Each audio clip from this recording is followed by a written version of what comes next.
Ce soir, dans votre téléjournal, une énième réouverture du Bean Machine, la crise du pétrole et le rachat du Top Mécano.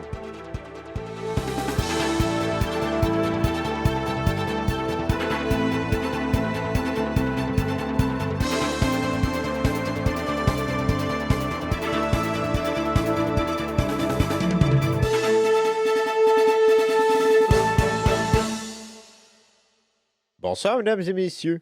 Aimez-vous le café? Eh bien, moi aussi. Savez-vous que de nouveau l'étable du Bean Machine avait été dépoussiérée? En effet, le nouveau propriétaire a fait l'acquisition de l'endroit. Monsieur Drake Davis s'est vu remettre les clés tout récemment. Vous êtes en train de relancer une entreprise là, qui, ma foi, a coulé maintes et maintes fois. Qu'est-ce qui vous fait croire que vous... Quel est votre objectif avec cette entreprise? Bon, mon objectif en ce moment, c'est de pouvoir ouvrir le bin café pour un bon bout, là. Avez-vous une bonne clientèle déjà à date? Ouais, ouais, à part que les policiers viennent à mon magasin de temps en temps pour taiser les gens, fait que, à part ça, sinon tout va bien, là. Donc, les personnes qui se font taiser sont vos plus grands clients, là. Admettons, là. Comme ils ont tout à l'heure, ils ont venu taiser mon coupatra. Saura-t-il faire mieux que les anciennes propriétaires? Nous le saurons dans moins de 2 semaines. Bien des passionnés de véhicules automobiles sont sous le choc et souvent se cognent le nez à des portes closes. En effet, la plupart des stations-service sont en grève. Ayant de la difficulté à en trouver une, les citoyens sans voitures électriques se retrouvent donc à pied. En voici quelques-uns qui s'expriment sur le sujet. Ben écoutez, je me suis dit que peut-être que Uprising prenait exemple sur la France puis que les stations essence faisaient grève. Tu sais, je savais même pas qu'il y en avait une. Fait que je peux pas Ah, vraiment en penser Merci de quelque vos chose. commentaires. Que pensez-vous de la crise pétrolière? Pas le temps de. Espérons bien sûr que la situation se résorbe rapidement. Le rachat du Top Mécano peut poser à questionnement. Récemment acquise par une personne portant un chapeau de cow-boy, la nouvelle clientèle devrait avoir une expérience des plus rodéos. Walter est allé sur place afin de discuter avec le gestionnaire de ce petit garage de quartier. Ouais. Oui, bonjour, monsieur, avec qui on est?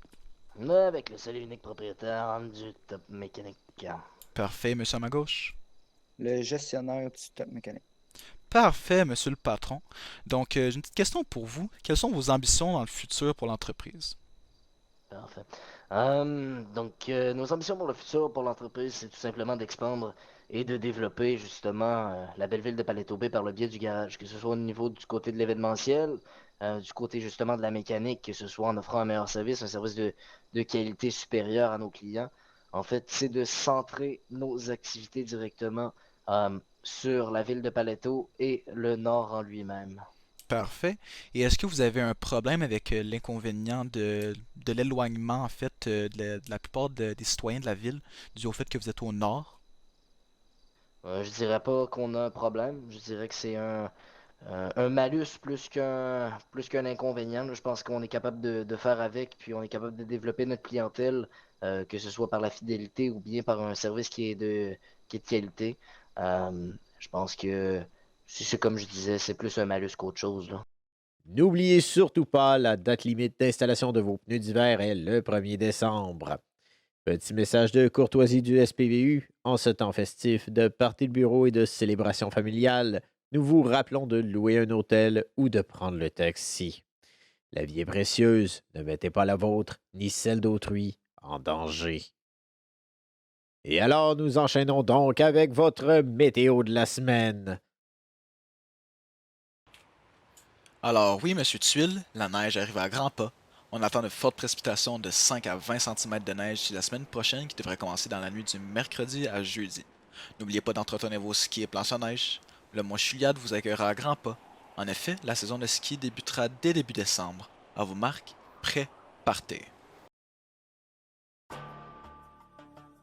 Cette semaine, les numéros gagnants sont le 11, 97, 98, 82 et 90. Félicitations à Alexa Shelby pour avoir gagné le gros lot au montant de 33 620 $. Alors voilà, c'était tout pour ce dernier téléjournal de novembre 2022. Retrouvons-nous en décembre, période très festive. Ici Steven Tide, au nom de toute l'équipe, merci d'avoir été là. Bonsoir et à la semaine prochaine.